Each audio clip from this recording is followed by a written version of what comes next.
और इसी बीच महाराष्ट्र विधानसभा चुनाव से जुड़ी इस वक्त की बड़ी खबर बता रहे हैं आपको। महाराष्ट्र कैश कांड से जुड़ी, जहां पैसे बांटने के आरोपों के बाद एफआईआर दर्ज की गई है। बीजेपी नेता विनोद तावड़े पर एफआईआर दर्ज की गई है। वसई विरार पुलिस कमिश्नर ने इस बात की पुष्टि की है। पैसे बांटने के आरोपों के बाद एफआईआर दर्ज की गई है। बीजेपी नेता विनोद तावड़े पर एफआईआर दर्ज की गई है। महाराष्ट्र कैश कांड से जुड़ी इस वक्त की बड़ी खबर आपको बता रहे हैं। विनोद तावड़े पर पैसे बांटने का आरोप है। उन्होंने सफाई भी पहले दी थी।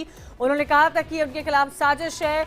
महाराष्ट्र चुनाव से पहले बीजेपी के दिग्गज नेता और राष्ट्रीय महासचिव विनोद तावड़े पर पैसे बांटने के आरोप लगे हैं। एफआईआर दर्ज करा ली गई है। साथ ही साथ बीजेपी उम्मीदवार के खिलाफ भी, राजन नाइक के भी खिलाफ एफआईआर दर्ज कराई गई है। बीजेपी नेता विनोद तावड़े की मुश्किलें आने वाले समय में बढ़ सकती है। चुनाव आयोग का बड़ा एक्शन, पैसे बांटने के आरोप पर दर्ज कराई गई एफआईआर।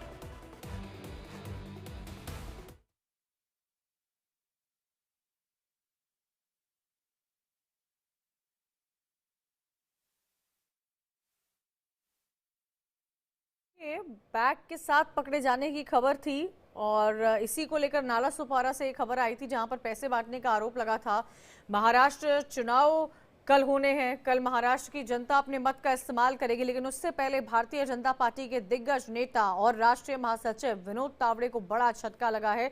चुनाव आयोग ने बड़ा एक्शन लिया है। पैसे बांटने के आरोप पर एफआईआर दर्ज कराई गई है। महाराष्ट्र चुनाव से पहले की आपको ये तस्वीरें इस वक्त दिखा रहे हैं, जहां पर दिग्गज नेता राष्ट्रीय महासचिव विनोद तावड़े पर नाला सुपारा में पैसे बांटने का आरोप लगा है। और इसी पर बीजेपी जो है, सुधांशु त्रिवेदी प्रेस कॉन्फ्रेंस कर रहे हैं। सीधा आपको लिए चलते हैं वहां पर।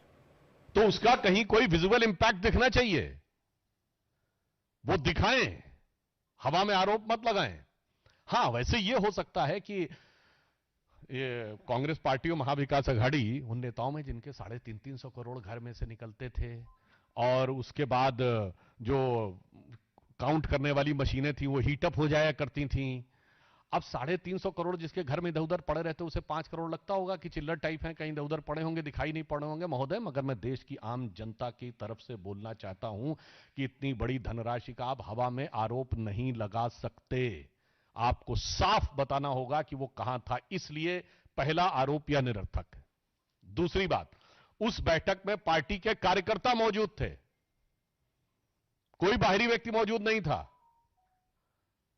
तो पॉइंट नंबर 2, किसको पैसा दिया जा रहा था तथा कथित। तीसरी बात यह बताइए कि जो आप कहने का प्रयास कर रहे हैं कि विपक्षी दल के प्रत्याशी वहां पर आए, तो विपक्षी दल के प्रत्याशी वहां पर क्या करने के लिए आए? यदि उनके ख्वाबों ख्यालों की जो घटना कहीं हो रही थी, तो उन्हें घटना स्थल पर रहना चाहिए था, सभा स्थल पर रहना चाहिए था। यह बिल्कुल 3 टेक्निकल पॉइंट है। पहली बात, सीसीटीवी फुटेज दिखाएं जहां पर कि ऐसी कोई बड़ी चीज दिखाई पड़ रही हो। दूसरी बात, वहां बैठक हो रही थी और सिर्फ भाजपा के कार्यकर्ता थे।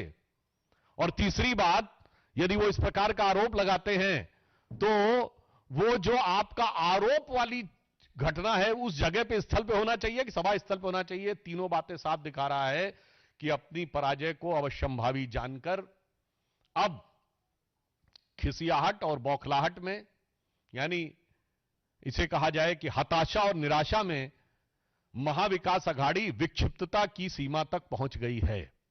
और हम यह भी कहना चाहते हैं कि ये तो वो पार्टियां हैं, यहां सिर्फ आरोप की बात नहीं है।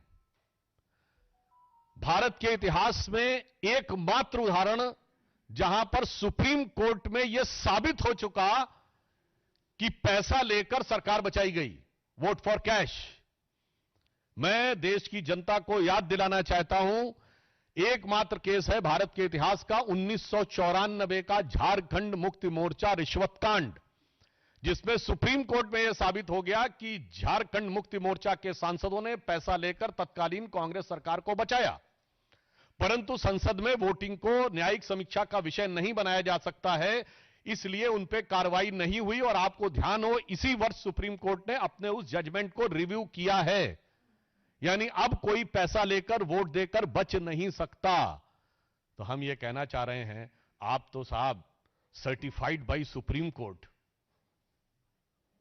कैश फॉर वोट के पुराने चैंपियन हैं।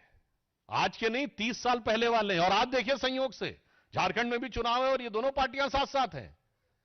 यानी अगर इस इंडी गठबंधन की इन पार्टियों के लिए कहा जाए जेएमएम और कांग्रेस फिर आज साथ साथ हैं, तो इनके लिए मुझे वो पुराने गीत की वो पंक्ति याद आती है जो था ना, वो कई साल पहले मुझे तुमसे प्यार था। तो इनके लिए नजर आती है कि 30 साल पहले मुझे तुमसे प्यार था, 1994। जिया बेकरार था, यही भ्रष्टाचार था, आज भी है और कल भी रहेगा। तो ऐसा नहीं है कि ये इस भ्रष्टाचार में आकंठ डूबे नहीं रहेंगे।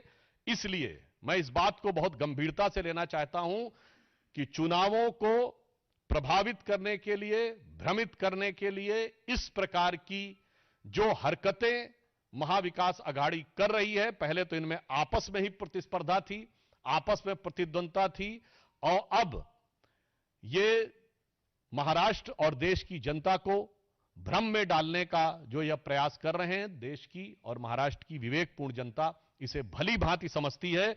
और मेरा यह विचार है कि ऐसे किसी भी प्रयास को, चाहे वो फतवे जारी कराना हो,